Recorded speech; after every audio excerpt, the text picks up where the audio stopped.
Show. The Drew and Fuse Show. The Drew and Fuse Show. They clean up nicely. It's the Drew and Fuse Show. The Drew and Fuse Show. The Drew and Fuse Show. Yeah, they clean up nicely. Yeah.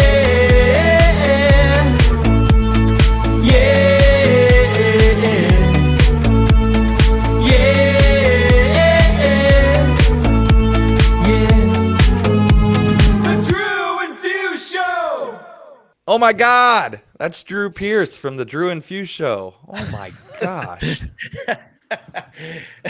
You threw me off with that. Are you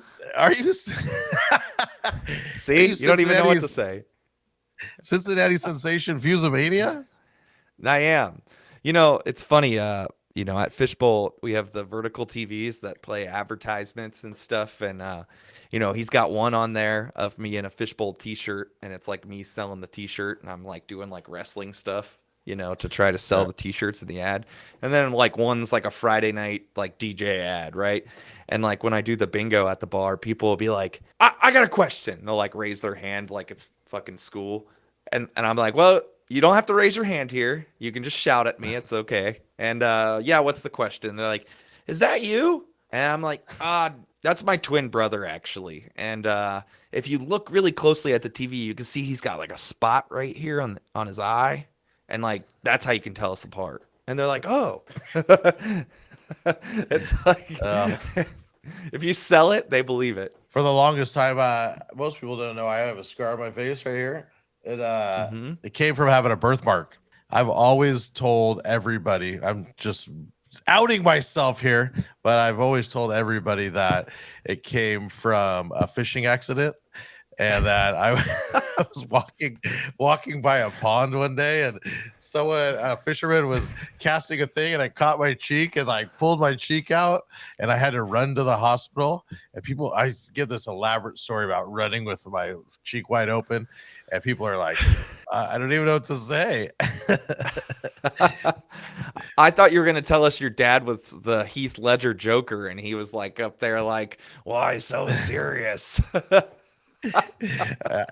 I gave that story. The other story was I was walking by my mom when she was cooking, and she like picked up the knife and cut my cheek, and while she was cutting tomatoes, and I was like, Mom, my cheek. She's like, I'm not going to take you. You need to go to the hospital yourself. And so I ran, and people are like, just always stare at me. Oh man.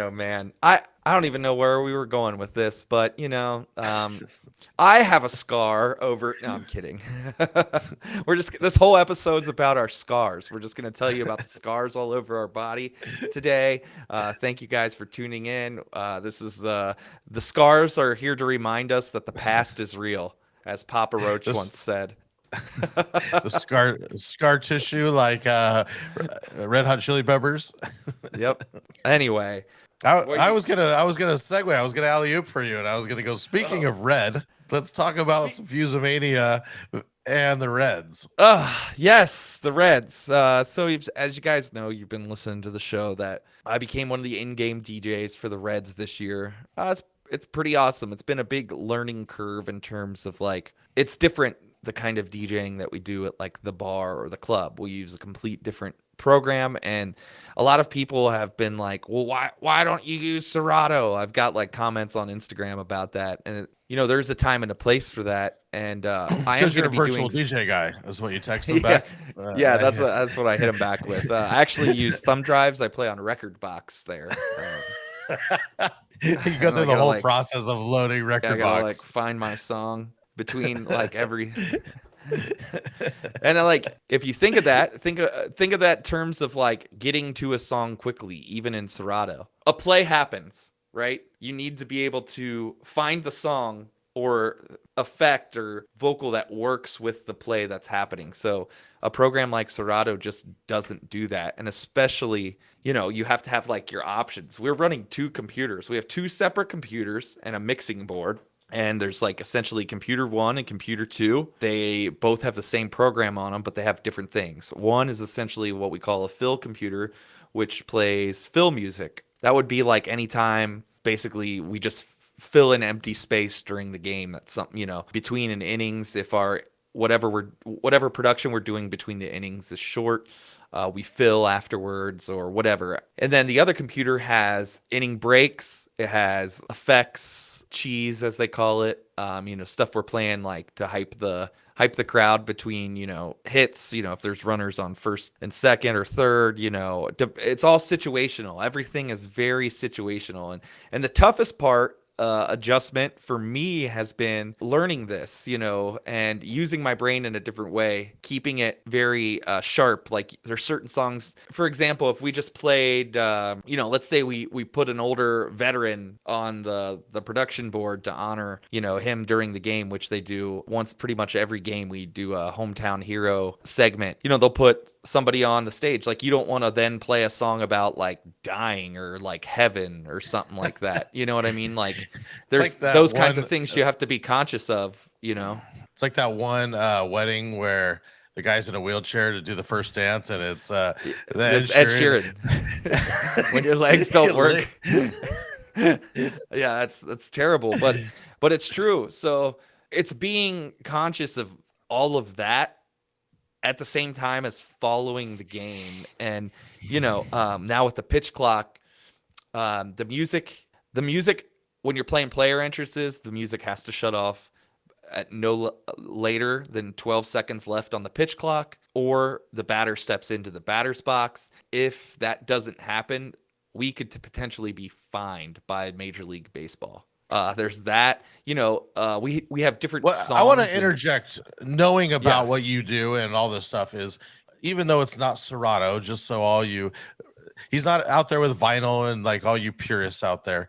Adding the music in there, it's still hitting play. It's just more of a very quick time frame. So they are doing new stuff, and Fuse is gonna starting to implement some of these like newer songs and basically stadium anthems. The guy that I work with there, his name's Nick. He's a full-timer at the stadium. He's great. He's been very helpful to me and showing me like the ways. He's the other in-game DJ there. He's really smart, and he's really like he wants to be very music forward too. And I think him and I are just very much on the same page of like what we want to happen, what we want to see happen, and like in exciting moments, what it should be like, and all of these things. So I think the two of us doing it together is great. I think that like, one of the problems, I'm not saying that I know this, but I just think that sometimes like you get two people in there with two different ideas of what should be happening, you can start to tell the difference of like, oh, I went to the game one day and there was like a bunch of old music played. And then I went to a game the next day and it was like completely different. And the idea for him and I is no matter who's there, we want it to kind of sound the same. So you can't tell, and because we're big, it's bigger than just me as a DJ. You know what I mean? It's like, it's for the experience of coming to the game. How much freedom does the Major League Baseball and or the Reds give you on this? I think it was last year, and I don't know if it was a player, but the Tampa Bay had that one horn song just become like massive, it was New York right? Mets. Yeah, it was the Mets. Okay. And it was Diaz. And so funny story kind of about that is the players pick their music, right? And Diaz plays for the Mets. Well, his brother plays for the Reds, and he's our closer this year too. And so we have a closing moment, when you bring in the closer, and his song is similar. It's very horns. It's very EDM. I heard rumblings. I'm not sure if it's true or not, but I've heard they've like consulted together when they picked their music. Like, so it's like kind of similar, but different. And one of the cool things the Reds have, well, they've had it, I think, for a couple years now, but the actual stadium lights, the main game lights are now like DMX controlled. So when we do like our closing moment, they can like flicker the lights and like make them like flash like paparazzi. And it is awesome. It's like being in that stadium when that happens, like gives me chills every time when I'm sitting there. Like maybe you need to queue up or like somehow time in Lady Gaga's paparazzi. Right? Yeah, I'm sure they would love that. I'm sure they would love that. But to the point of like going back to like the program we use, I am going to be DJing in the stadium. I have 3 dates right now. where I'm actually going to be turntable DJing in the stadium. So I'll be outside of the production booth DJing, and I'll have the production headset on still, and they'll basically cue me. If you guys are listening to the show, we had DJ Nine on, and he was talking about DJing for the Phillies. You only have split seconds where you can play music anyway. And now with the pitch clock, you have even shorter time this year, and so it really is a lot of working together and being prepared, because if a moment happens, you have to play it and get it out there, because the next batter is walking right up and he has to be in the box by 8 seconds, and ready to or maybe it's 12. Now I can't remember. I'm confusing myself.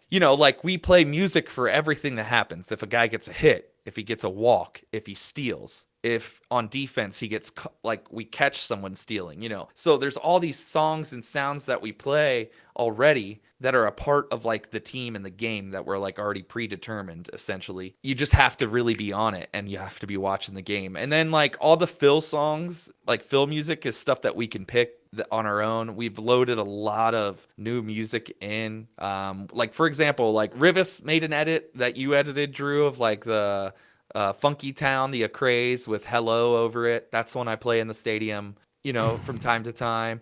I uploaded the new John Summit, Wanna Be Where You Are. I just think that's a cool song.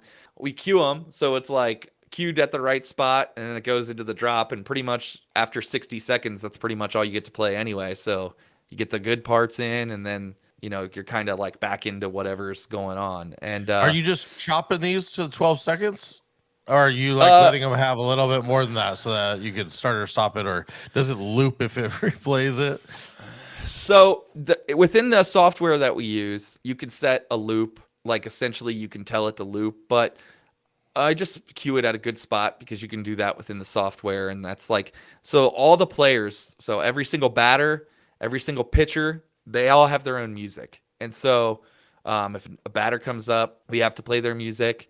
If we get a pitching change and a pitcher comes in, we have to work in whatever song they are. So sometimes some of these random songs that, if you're sitting in the stadium and you're like, why the hell did this guy just play the Lion King theme song? Well, it's because it's one of our pitchers' songs. Sometimes a real hype moment, and then the pitcher's walking in and it's nah, and it's just kind of funny. And one of our other pitchers, Buck Farmer, his music is The Chain by Fleetwood Mac, which is kind of again, it's not as as exciting as you would want it to be in later innings sometimes, but it's all about them and what.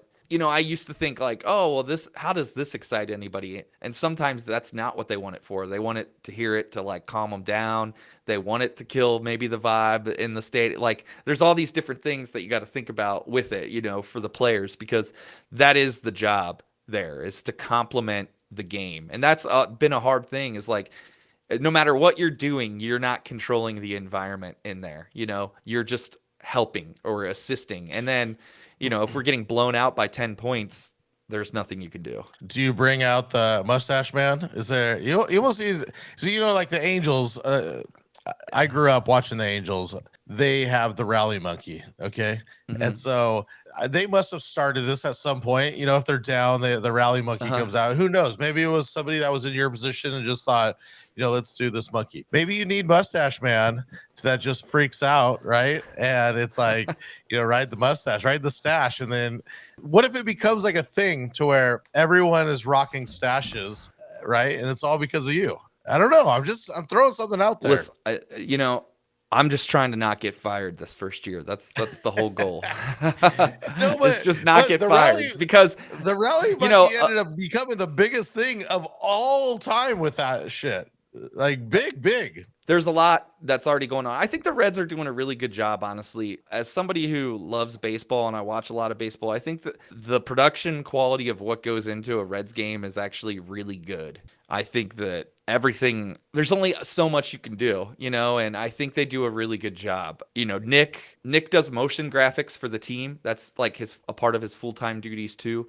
And like the graphics are all really cool. Like I said, him and I are the same age, so we're like, we have a really good like connection on like music, and like he's very up to date on music. He's on TikTok, he's doing all this stuff too, so he sees these trends. He's probably on it more than I am with stuff, because I'm here, I'm there, I'm everywhere with music. That like, it's kind of nice to have somebody to like bounce ideas off of and like talk to that doesn't have like the DJ mind with it. You know what I mean? It's just music for them. Again, my whole goal for this year was just to not get fired.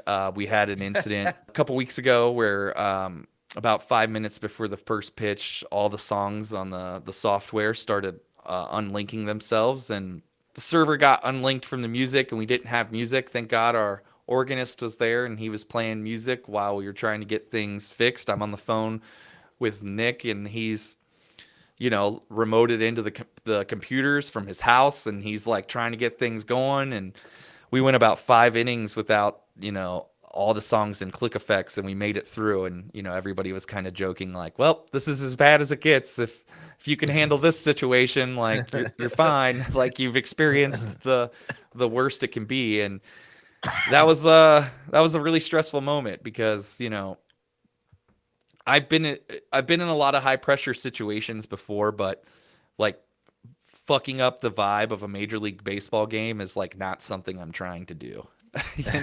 Like that's not something it's high pressure, and I can only imagine it's going to keep growing, and you're going to be able to have some major influence on a real big team. I mean, it's pretty amazing. I'm really excited for you guys, and if we want to all help Fuse out, and if you guys would go and join the Facebook Drew and Fuse Show Facebook group, we're taking tips and tricks for big songs that maybe he should be adding into his set. So if you have any ideas of stuff you want to you think he should be playing, then go in there and start a stadium tab. Sounds amazing. I think we just keep following back on you and circling back to hear how this evolves throughout the rest of the year. But yeah, it sounds incredible, man. Just trying to not get fired. That's goal for year one. and just to keep plugging the Facebook group, go in the Facebook group and throw him any big songs you guys could think of in a little chat. We're gonna get a group going on that. And the Facebook group's a good place for resources too. If you guys need anything, there's a lot of DJs in there already that are active. They're also listeners of the show, so they probably know what's going on if you make reference to something in the show. So Facebook group. Also, we have the YOLO line. If you guys haven't, make sure you hit us up. It's 562-246-YOLO. And it's probably a good time to talk about if you use the promo code Drew and Fuse Show, it'll get you 30% off your first month of activation. Since we're talking music a little bit, if you need downloads, if you need new music in your life, and you're not on direct music service yet, you should go over there and check it out. We've got a ton of fresh new edits up there. And again, promo code Drew and Fuse Show will get you 30% off your first month of activation. So, Drew, one of the things that I wanted to talk a little bit about on this episode with you, since we're doing it solo, you've recently got some big news with another new residency that you have. If you kind of want to tell everybody what's going on with that. Yeah, I've already resident at the bungalow on Wednesdays, and now the Long Beach, my hometown, my backyard is now grand opening, the Long Beach bungalow, and the lineup is insane. Super honored to be part of it. I'm excited. I'm going to be putting together all kinds of custom edits and really wrapping my head around creating a custom vibe. So I'm going to get every Thursday, just make that my own. And there's also Mellow D's going to be on the roster, Steve Wonder, Jason B. Anderson Paak is doing grand opening. Graham Funky and Stone Rock are going to be doing some. The super homies Steve Dubb has a couple nights. So yeah, it is definitely stacked, and can't wait. So if you guys are in the area, come by. Every night's going to be popping, and it's a unique vibe for sure. I think it's cool because every night of the week is like a residence night. So your night of the week is Thursday. Melody, you said, is doing Friday.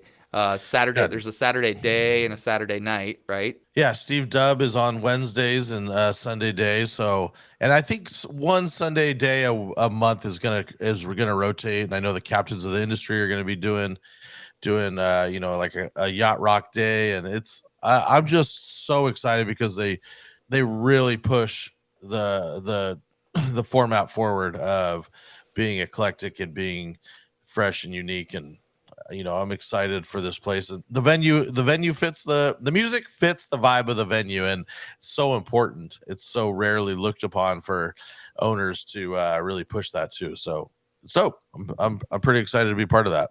And for everybody listening that doesn't really know, can you tell them who owns the bungalow and kind of his connection in this crazy nightlife world? Yeah, it's Brent Bolthouse and Jen Rosero. It's really, they've been LA staples for a long time. We're actually hoping to have them on the podcast here in a little bit if we can somehow figure out how we're going to do it live. But we got a pretty sick episode on the books coming out for that. But I mean, the stories go on for hours and hours and hours and hours, and they're all old school original Hollywood parties that were happening in the 2000s. And I mean, they had clubs before that, but that was kind of like the AM era of the Hollywood clubs. And basically we could go on and on about the Residents and how awesome some of these DJs are, but we're hoping to have these guys on. I don't want to ruin all the stories, but we could talk about that once everyone comes on, because there's some amazing stories. And real quick, just so you guys know, Brent Bolthouse, the guy that owns Bungalow, was partners with DJ AM and his club LAX. And so if that kind of gives you a little history there about that as well. So Drew's in a great crew of DJs and a great place to work for as a DJ, I would say too. And it's exciting to be a part of that. And you should be proud to be a part of that. No, I'm hyped, and they are. That's only going to lead to more custom edits, because I'm going to be spending way too much time curating this night and getting some stuff. So again, back to plugging the Facebook channel. We're definitely throwing all kinds of exclusives on there. Speaking of my bar and my new residency, you have a bar that is coming up here. I mean, you already have your residencies, amazing ones that also helped lead you into. I mean, everything's red, dude. I feel like your logo is red, but you need to lean heavy as fuck into the red, right? So, Yeah. I love the tie-in of this, and the name of your bar is going to be the Red Leprechaun in Cincinnati, and it's just walking distance from the Red Stadium. So the tie-in is amazing. Maybe just drop some knowledge on basically dyeing your hair red moving forward. Yeah, so as you guys know, the one bar I play at is Fishbowl, and it's down by the stadium as well. So there's a couple there's a stretch of bars, and it's between the Red Stadium and the Bengal Stadium. The Red Leprechaun is still walking distance, the Great American Ballpark where the Reds play, but we are a little closer down to the football stadium, Paycor Stadium, now where the Bengals play, formerly known as Paul Brown Stadium. We are still anticipating opening probably mid-June, as long as everything goes right. As you guys know, shipping and anything computer chip or electrical, there's been so many shortages since the pandemic. We've had supply chain issues here on this podcast due to supply chain issues, But everything's supposed to be in on time. The process of opening the bar is and being built out is crazy, because it's such a big production, and a lot of moving pieces and people that are in place that make it happen. Our job as owners, I feel like, is just to make sure we are getting what we want.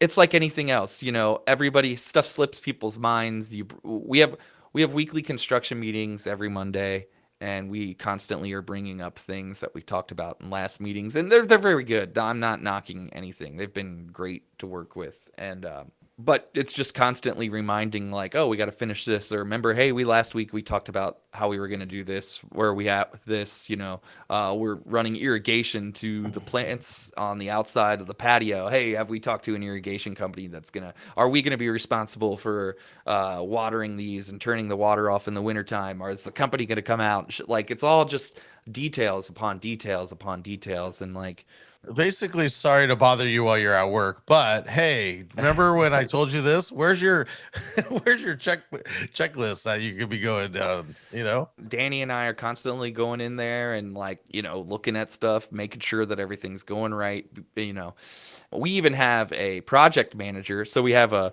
general contractor who subcontracts everything out. Essentially, he might have a couple of staff guys that do metal framing and drywall and this and that, and then like he'll subcontract out electrical, subcontract out to plumbing, and we have a project manager who's oversees that, and then we still find ourselves in there, making sure this or that and this, because there's just so many parts to, as I'm sure you guys kind of understood, both Danny and I are very particular people, and we like what we like, and we want it the way we want it. And, essentially we're just checking up and making sure that the investment is going well, because it's a lot of money on the line and a lot of... If you didn't listen, or you are just finding the podcast right now and you didn't get a chance to listen to the Danny DJ Sob's episode, we talk a lot about this, and this project for Fuse is just so amazing. And if the episode hasn't come out yet, we do eventually talk about having an end game, even though DJing's amazing and it could go forever. Always looking, as entrepreneurs, you don't want to just settle. You want to just keep looking towards the future and something new. So this is an amazing deal that you got, and it's going to be so dope to see it actually come to fruition. Are you going to cut the ribbon? And please tell me the ribbon's going to be red. Yeah, right. Well, I don't know what we're gonna do. We everything is so like up in the air still in terms of like how it's all gonna pan out. There's a Celtic Fest here in town. We are the presenting sponsor for the Celtic Fest this year. It's down there on the banks. So we pretty much thought like, well, we're opening an Irish pub, this Celtic Fest. Like, we can't not take this opportunity to be a part of this. Hopefully everything will be up and running by the time that starts. That's the second week of July here in town. And, so we've had meetings with that already. And, we're just trying to maintain everything else we have going on while maintaining this new project. And, we got a walk-in installed the other day. We have kitchen hood in now. We have there's drywall starting to go up, and that's gone up pretty fast. I think I was there yesterday, and I was there Monday, and just the difference between yesterday and Monday was, and today's Thursday, so there's 2 days difference. Question: but we're gonna we'll have to revisit and recap as you launch. But question: as of this very moment, hardest thing you've had to learn, biggest learning moment? I just think patience, more and more patience. When you're spending the kind of money that is being spent on this project, it's not good to rush anything, because on all honesty, when you rush things, you cut corners, and when you cut corners, it just fucks things up in the long run. I think patience has been a big key. And honestly, if it wasn't for us just being patient and really thinking it over, we might not have ended up in the location that we ended up. We might not have. There's just so many things, and really thinking things through, and just patience. And it's very easy to say, we got to get this open, we're missing out on money. But it's like, the goal is for this to be there. We signed a 10-year lease, so it's like the goal is for this thing to be there for a while, and hopefully longer, and I feel like I'm patient in a lot of ways, and in other ways I'm not. So that has been hard. But now that the project has been going, I mean, this has been, I want to say it's been like 2 years in the making already, up until this point. Even DJing weddings, and just anything I've learned from events in general, is one of my favorite lines is hurry up and wait. So totally. That's kind of where you're at, is sprint to then pause for a very long time.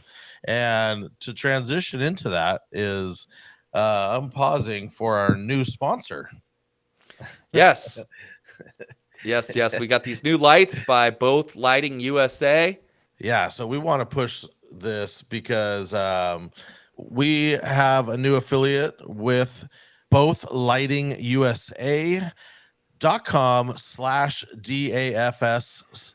That's Drew and Few Show. Both Lighting USA.com/DAFS. I ended up opting for the MK2 version of the Ape Lab style uplight, and I mean, out of the gate, I am just so impressed with this light.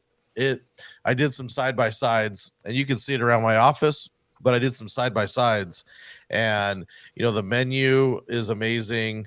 I did some side by sides with my Chauvet lights, and let me tell you, they're pretty close for half the size. I am really impressed. So this is the one I got, but Both Lighting has cold sparks, moving heads, all kinds of stuff. If you use the affiliate code, you are going to be helping out the Drew and Few Show tremendously. So basically, you just type in your browser, bothlightingusa.com/DAFS. Make your purchase before 30 days, and you'll help us out. And we're going to be super grateful for that. But you also get a steal of a deal because, I mean, I can't even believe this deal that I got on these lights. I can't speak highly enough. It is for my own personal use too. So I'm a user. Yeah. So you can buy 4 lights on there that come in a soft case. You could buy 8 lights that come in a charging case. And if you buy 16 lights at one time, you get a discounted rate, 16 or more. So if you use the promo code, again, it won't get you a discount. It'll just very much help the show. But if you're in the market for some uplighting, these are awesome. I can't believe the throw they have for being such little lights. You can get them in white. You can get them in black. Like Drew said, they have other stuff, other options on the website if you're in the market for that kind of stuff. But these are very affordable, very reasonably priced for what they are, and for coming with the option of coming with a charging case. It's kind of a big deal to be able to have such a quality product. Stay tuned because we're going to be doing. I'll be testing them live out at some of my shows. So we'll have some side by sides and some comparisons. So stay tuned for that. It's coming up on the YouTube channel if you're not already subscribed. Yeah, make sure you subscribe because we need help growing the show. The show only works because of you guys, and like we tell you guys, it very much is a labor of love. We put a lot into this, and all we ask is that you help share it for us back. We give a lot of information out, and we appreciate everybody that listens, and we're wanting to grow it and hopefully monetize something at some point. It would be nice to for that to happen, but we enjoy doing this as well. I know it seems like we have a million sponsors, but we'll just say that those million sponsors, that budget still might be not as high as you would expect. And I wanted to squeeze into a little rant. All right, let me play this rant Can video. I rant something? Yeah. Can I rant about something? Hey, Drew and Fuse. Peter Griffin calling in.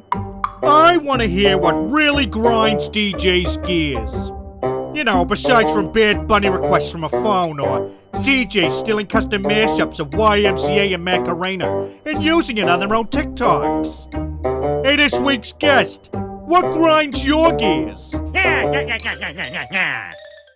right, tell us what grinds your gears. What's grinding my gears lately is fucking email. So say I buy one thing, right? And then next thing you know, I have at least 5 emails. One that's saying it's shipped, one that's saying it might ship.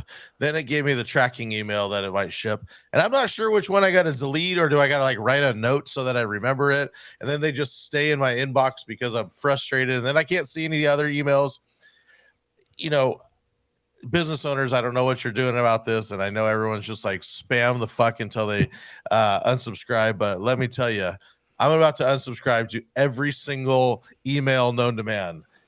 I'm so sick of if I just buy something, I got to shift through 15 emails of, oh, thanks for your purchase. That's it. That's all I get for one email. And then the next one, another email. Hey, here's your tracking number. And then please rate our service. It's like, oh my God, I'm just sick of it. Sick of it. There's my rant. I'm glad you got it out there and got it off your chest. Do you feel better? I might need to just hire somebody to just sit there and just like delete, or I need to come up with a new Unsubscribe? system. Well, I need to come up with a system of maybe like a reminder to like, like a follow up or something. I don't know. I haven't figured it out, but if you guys do have the email hack, the super solution, let me know, because this is just getting to me where saving even events, like you got an event coming up and you got 15 emails for just events. It's like, oh, it's so frustrating. I thought you were going to rant about the sorry to bother you while you're at work. I did. We talked about this on another one. We actually did. Probably all the time. We've probably talked about this all the time. No. We on the wrist account one. I started with that. That's why it makes sense. Sorry to bother you while you're at work. I know I came in here to get a Subway sandwich, and you're more interested on checking your TikTok. But when you're done with TikTok, can you make my sandwich? Well, I'm hoping that maybe they could just email me to let them know that they're going to start on the sandwich. Would you like to provide an email to Subway while you're checking out? Yeah, sure. Okay, just want to let you know that email has been sent, that we received your order. Just sending you an email to let you know that the order has been started. Oh, and just letting you know that we are wrapping up that order and it is on the way. And there's an email that the sandwich has been delivered to your hands. How much do you check? You're okay. You're in a different realm of DJing than I am. I feel like I deal with different stuff than you on a regular update. How often are you checking your email, and how much of it does it destroy your life? I get a lot of emails actually, and it is hard to keep up with. And I'm also one of those people that I don't like notifications. So anybody that has like 48,000 emails down here, it's just like, oh my God, I cannot take that. So, the anxiety is through the roof. Yes. One of the things that we wanted to talk about too is you were just at Midwest DJ Live. And before we talk right about that, I want to say that if you are interested in turning your party up to an 11, make sure you check out the link below in the description for Club Cannon. It will save you $25 off your purchase of $250 or more. So if you're in the market for Club Cannon products, make sure you click that link below in the description, and it'll save you $25 off your order of $250 or more. So, Midwest Live. You were just there. Speaking of Tell us Midwest, a little bit about... A lot of people have beards over in Midwest, and I did run into Mr. Briggs himself in the Midwest, and we met up at the Delta Lounge. But I just want to plug that a little bit. Use the code DAFS, yes, on your checkout, and make your build look silky smooth. I was at Midwest. It was amazing. I'm going to speak very highly of this show. I really liked the show a lot. It's called Midwest DJs Live, but where is it for everybody that's listening? Milwaukee. In Milwaukee. And how many days is it? I got in. I think most people arrived Sunday, and it ended Tuesday late afternoon. So it's like 2.5 days. I like the timing on it, right? Because it doesn't affect too much of the rest of your week. I really liked the show. A lot of very good friends were there. The list goes on and on. Listeners of the show got to meet a lot of new people.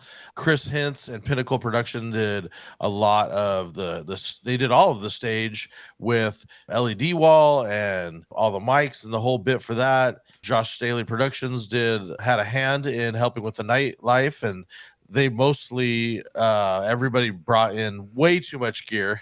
It was really cool to see, because it was like definitely a DJ's heaven with very loud speakers that the hotel was complaining about that we were going to blow out the windows and all die from the 20 floors up that we were at. Anyways, I'm ranting. Midwest Live, great show. Sunday night I got in and they had a DJ off, and basically similar to the Las Vegas thing, gives each DJ 10 minutes to kind of showcase and show them why, they're on the come up and they're crushing it. And I'm seeing a lot of the same people who I just think just keep upping the game higher and higher and are getting better and better and should be doing the main stage themselves. So it was super fun to watch. Everybody coming and getting creative, and 10 minutes is not a lot of time. So, you better make it quick. Saw that. Me and even Steve actually opened up the show as everyone was walking in and did a Handsome Midwest Cowboys was our DJ name, our Earhart name for the opening of that. And we just freestyled and just went one by one off tracks and I definitely tried to stump him and he tried to stump me, just throwing oddball tracks, see where he could make it go. So that was Sunday night, just partied and it was fun. Getting to see these guys showcase. And then the next day, tons of learning. Eric Rhodes spoke about social media. We had him on the podcast and go back to listen to that. It was awesome. Kaylee spoke about branding. Ton of great advice. We're going to hopefully have her on the show here shortly. Mike Walter spoke. He did an awesome time. And there was little breakout groups as well, like Rob Foray and Digital Dave, and little different breakout rooms that you could go in that I just thought it was really a cool show. And that was the next day. That was the first day of learning. And then Monday night, they did a casino night. And so more DJs got to play and showcase. And then we did casino night to just try and win some prizes, which were all part of the sponsors, which is awesome. And then they had a closing party. It was David Osborne crushed it. Even Steve, phenomenal set. I did a video set and Digital Dave wrapped out the night, and everyone just brought everything to it, and the party was super fun. Showcasing open format. Tuesday I had to leave, so unfortunately I'm sorry for some of the stuff that went on the next day, but I didn't get to see a lot of that because I had an early flight out. But awesome show, and anybody that's looking for a show I don't think you need to be in that area at all, but I would just definitely recommend that show. It's a great price, and I think they're trying to elevate it every time. So it's a good show, a lot of fun. I had a lot of fun hanging out with everybody. And one of the things that I notice is, just a bystander from a lot of these shows is that there's a lot of the same people speaking different shows, but, what's your opinion on some of this? Like, I know the networking and going to these is one of the important things, but what are your thoughts on that? Just seeing some of the same people speak over and over. The show circuit. Yeah. I think that most people try and change up their topic, or at least they should be changing up their topics. We're a very, very niche industry, right? So getting people that know what they're talking about exclusively to their topic, it's going to be hard to really, dig deep, right?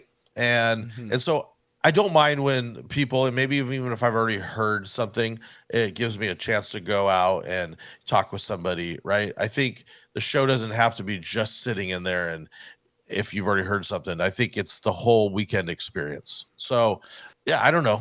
I think it is all involving. It is the whole weekend experience. So even if you had already caught one thing, it's still worth it to go outside and network, or just give you a break. So that being said, it is an opportunity for people to be basically a professional or a know-it-all. What am I looking for? Yeah.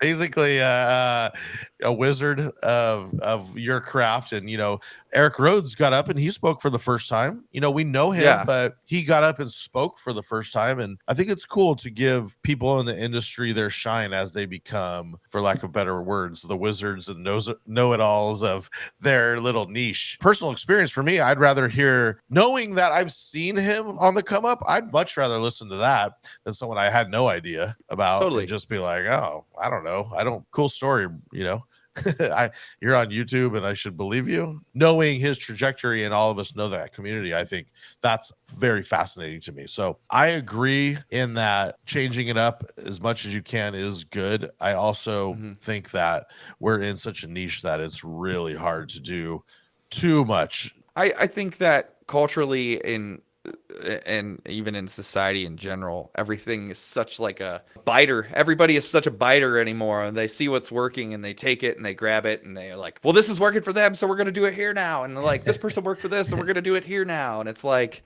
sometimes they're just like, it's okay to be a little different and outside the box and have different people talking about different things. And again, as somebody, there is a whole, and I know I've mentioned this on the show before, there's a whole market of DJs that are not being spoken to, I feel like, out there, that at these events. More so, there's all these events are so mobile and private event focused sometimes that it's like, I think they miss the boat sometimes on some opportunities, especially an event like Midwest that's a very much more affordable event to go to and come to compared to some of the other ones. And there's a lot of topics that could be covered, I feel like, that don't get covered. But to add to what you're saying is, over conversation, we were talking about someone had put, one of those 12-inch skins all over their controller, and they had put it on top of the sticker on top of the platters. And we were just saying how you should take that off because you lose all your grip, and it looks great, but it's basically useless because it's just this super slippery sticker. That DJ didn't fully understand why, and it's not his fault. He DJs in a certain way where he doesn't use that. It's not a big thing, but like you're saying, there is a lot of learning that still needs to happen. That could be missing out on some of this. It doesn't necessarily only have to be about that. It could be about setting your gear up and winding cables. Hell, I'd sign up for that class, or sign everybody up for that class. I just think, there's more to be taught about business and DJing, especially, and that people could learn from. I think it would be cool to hear from like a tax professional at one of these events, and ways to help your business, and tax breaks and what you can write off and this and that. As an early on in my DJ career, I would have benefited from something like that extremely. I think also like health and how to stay healthy in an industry that is very toxic would be a great topic. And DJ Collective does do that one. They have had a handful of panels on that one. I will give them that. How to pivot, how to not keep all of your eggs in one basket within this career. Like we've talked about on another episode, is there a shelf life? Is there not a shelf life? Just a discussion of like that. I know that freaks people out and they don't want to talk about that. The open conversation with that, I think it would be interesting. Anybody, wants to hear my opinions on it, I'll gladly speak to them on what more I think they could be doing to target. And, I got a topic. Yeah, let's hear it. How do you handle your emails? Do you archive them? Do you delete them? What? Like that could be a whole thing for me, right? I'm not just going to start forward them to you. I'm just going to. Every email is getting forwarded to you now that I don't want. There is. Careful what you wish for. Listen, I think they're trying. They're doing a good job. I will say this. I think it's definitely tough. It's easy to criticize, but it's tough on the inside, right? So think of a show festival. Just throw this out there. We could put all these dope new artists that we're all excited about, but who's the headliner that brings them to the show? You know what I mean? So I still think you do need familiar names and people that are kicking it off, and maybe there are a little bit more side things that can happen with how to wind a cable and how to archive your email. I'm not hating. I'm just saying that it's like there's 5 events and there's a lot of similarities between them all anymore. And being a little unique is okay. Anyway, moving forward. Wait, or do before you leave, forward? No, I have one thing I want to add on to it. Is okay. Coming soon is the Drew and Fuse Show convention. We're just announcing this right now, but this is basically going to be where we talk about. We're going to bring all new guests. Right? I got an idea. It's going to be at a Motel 6. We're going to bring in a roach coach. You can order your food off of it. I love it. There'll be somebody DJing in the parking lot for the roach coaches. I love it. Love it. There will actually be speakers because the party will go on so late that we know nobody will go to the speakers anyway. That's one thing I will criticize, and I know everybody that's listening to that already likes to talk shit about your boy that likes to sleep. But what the fuck is about having a show that goes until midnight, 1 a.m., and then you're starting the talking part at 9 a.m.? It's like, come on, throw me like 2 bones on that one. It's like we're kind of sort of here to, yes, learn a lot, but maybe we can start at 10. Just at least your boy with that 1 hour, especially when I'm losing to be there. So it's already like super early. I'm always the West Coast guy. Maybe that's why I get the blunt of all of it, because I'm fucking tired. But yeah, well, you can, when we plan our festival, we'll do it in West Coast time in a nice Motel 6 parking lot with a roach coach. And I'll do you one better. I'll bring microwavable Skyline chilies to hand out. And like the Motel 6s will have microwaves that you can go heat it up with. I mean, I feel like that sounds amazing. Basically, DAFS convention coming soon to a theater near you. And what you guys need to do is go on the Facebook group, if we haven't already plugged that, and write in all of your topics and speakers you want to hear for. I got a great T-shirt idea. It's just going to say DAFS convention. I came. Oh my God. I'm in. Great T-shirt idea. Good news is we still don't have a merch store, so you won't be able to buy it. But it's a great idea. We do have something to move it on. Is our boy Kevin putting in work on that. Yeah, he's been on all the clips, and the numbers are finally going up. We might actually hit 1,000 subscribers on the YouTube and on the Instagram before the year end because of Kevin. So shout out to him for crushing it. But we have a new segment from him, right? Yeah, it's called Kevin's Little Thing. We coined the phrase live on a podcast, and it's stuck. It's Kevin's Little Thing, and he wants to show it to the world. So with that being said, are we alley-oop this? What it's about? Yeah. What are we alley-oop it? Or are we talking about it after? We're going to talk about it after. So with that being said, all right, we're going to show you Kevin's little thing. We're going to expose Kevin's little thing to you right here, right now. Here we go. Hey, what's up, DAFS Punks? Welcome back to another installment of Kevin's Little Thing. Hi, my name is Kevin. My name is Kevin. And this is Kevin's Little Thing. Hi, my name is Kevin. My name is Kevin. And this is Kevin's Little Thing. So I want to kind of take this installment and transition a little bit from like wedding ideas and thoughts into a little bit more clubs and sort of just bridge that gap and real quick talk about how club DJing can really assist you in wedding DJing and sort of vice versa.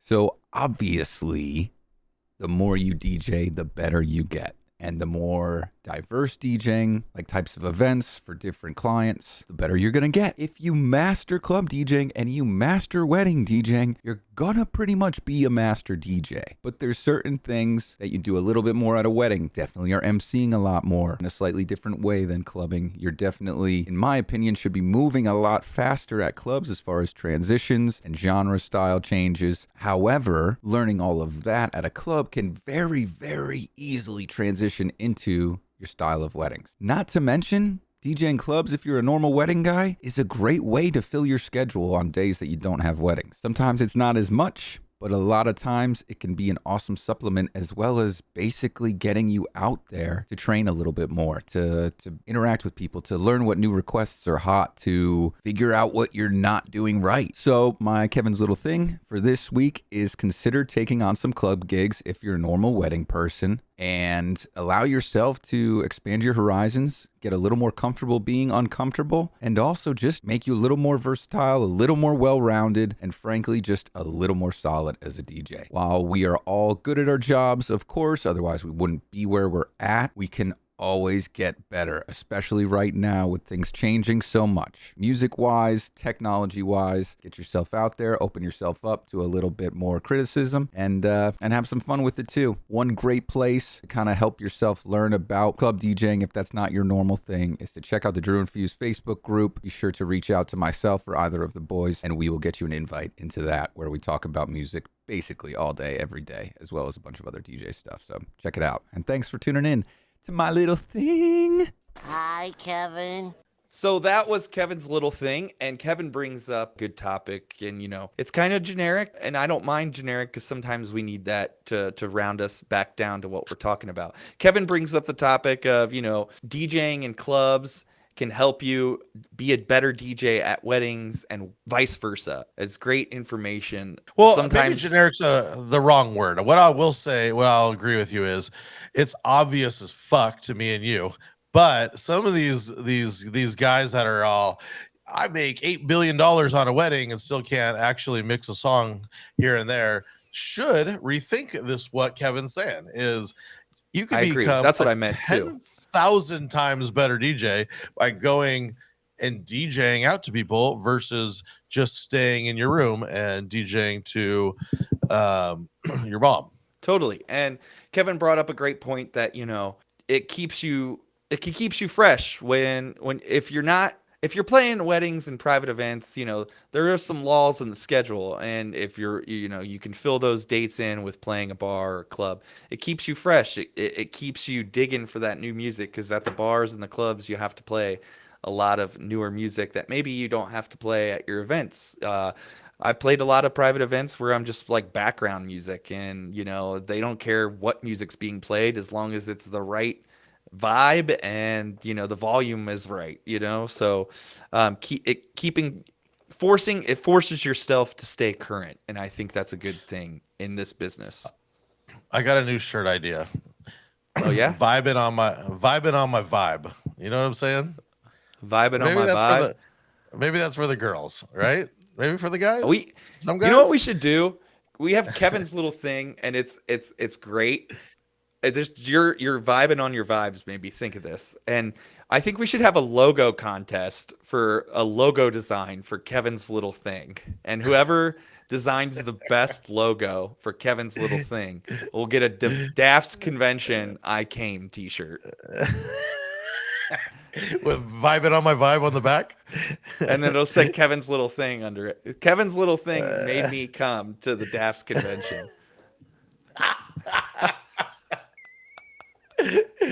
Oh my god. Pure gold. Listen. I don't know. It's This $1 is million gonna- idea. The DAFS convention already sounds like I don't know. It's I think we instead of like your gift bag will be like a bag, right? But it'll be like a plastic grocery bag, and there'll be like a ramen noodle pack in there, like a Tic Tac. Actually, I got two really good ideas how we could do. Okay, one, it's either at a roller skating rink. I mean, come on, right? Yeah. Okay. A, it's at a roller skating rink. B, it's a cruise ship. The Drew and Fuse Show cruise ship takeover. All right. No. All right. Is there a C? There's just A and B. That's No all I Motel got. 6 parking lot. Well, fine, Motel 6 parking lot, but but I'm thinking cruise ship. Actually, I'm just leaning towards a cruise ship, or we go to Mexico, right? I think this is going to become a thing. The DAFS cruise. The DAFS cruise. I came. Vibing on my vibe. I shipped my pants. Yes, I shipped my pants. The DAFS cruise coming here shortly, and we're basically gonna do all these topics that people aren't getting is how to wind a cable. How to archive your email. How to write a check. How to write a check. They don't even teach how to write in cursive. They don't teach anymore at school. Oh, they don't teach you that, dude. I just want to say thank you to everybody so far that's been listening and who's come along with us on this journey. Drew and I felt the need to kind of take a little solo episode here and kind of just catch up and catch you guys up to what's going on in our lives, because after all, it is our show and we want to keep you guys current of what's happening and, about what's going on in our lives. And, we appreciate all the feedback in the Facebook group. There's a lot of activity. Kevin's been keeping that fresh. Kevin's been doing a lot of behind the scenes work for us, and, we really appreciate that. And, if anybody has any ideas for us or anybody they want to see on or anything, we always love hearing about it. We love people posting that they're listening. We need a new challenge. I think the Conga Line Challenge Rants course, we are in need of a new challenge. So if you guys think of something that you think would be great for our new DAFS challenge, let us know. Maybe the challenge is that just anytime you're playing a DAFS bootleg, you take a video and you hashtag it DAFS bootleg and then you tag us. Maybe that's the new challenge right now. I like that challenge. Yeah, I do like that challenge a lot. Yeah. All I want to do is add on to it is we're just the catalysts here. We don't know everything.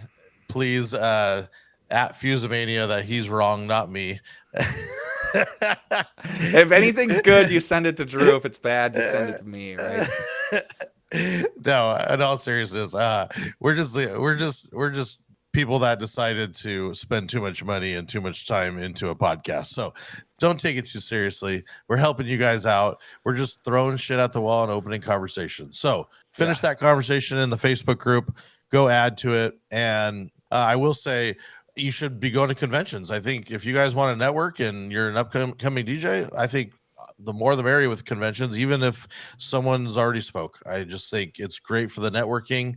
Once we get the I shipped my pants cruise all dialed in, we'll be dialing you in with those topics those dates. So that'll be coming sometime next year. The I shipped my pants cruise coming to a city near you. You know what? I think that's actually going to catch on. I think we kind of screwed ourselves. I shipped my pants tour. I guess it's got a ring. It's got a ring to it. I'll tell you that. I don't know if it's a good ring or a bad ring, but it's got something. Final thought. Half the stuff we say is never serious. Remember that. Oh. It's never serious. And half the time we're fucking around, dude, and delirious from working and doing too much. We don't know it all. Please, we don't understand know it that. all. We don't know it all. It's not we serious. Do know it all. Well, obviously, that's why we have a podcast. It's pretty obvious that we know it all. Yeah. It's Somebody gave us microphones. We didn't buy them. They were like, "Here, take these. Speak, record it, show it to everybody." Talk endlessly for way too long and see if anybody's still paying attention at the end of it. Is this thing on? Use our affiliate codes, buy yourself some lights, live it up. Yeah, buy some beard oil, make our friend Briggs happy so Drew can afford to take him in the Delta Lounge more. We appreciate you guys. Leave us a voicemail at the YOLO line, 562-246-YOLO. That's going to wrap up today's show. We appreciate you guys sticking around and listening to us yap. Until next time, we'll talk to you later. Peace.